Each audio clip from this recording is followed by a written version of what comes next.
Салем, достар. Мен сіздерге керемет идея ұсынбақпын, яғни сториске өлең жаздыратын боламыз. Ол үшін бізге бір шаблон қажет болады. Мен өзіме қажетті шаблонды алдым. Осы суретті, мәселен, ұзартып болады, иә.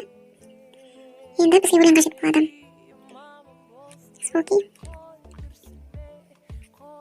Бір қазақша өлеңді аламын.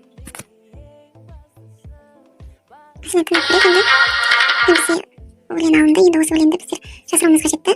Ол үшін өлеңді белгілеп аламыз. Скоросты басамыз.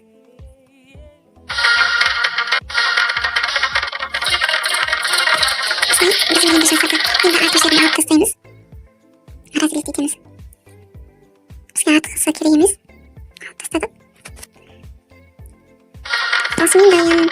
Егер де музыка жарап жатқан стикер қажет болса, онда стикерден алуға болады.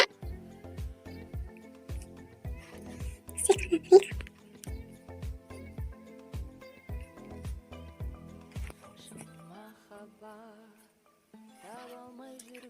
Мен өзіме қажетті стикерді қойдым. Енді тыңдап көрейік. Осымен біздің ойынымыз. Сіздермен болған мен, Райжан. Егер де видео ұнап жатса, лайк басып тіркеліп кетіңіздер.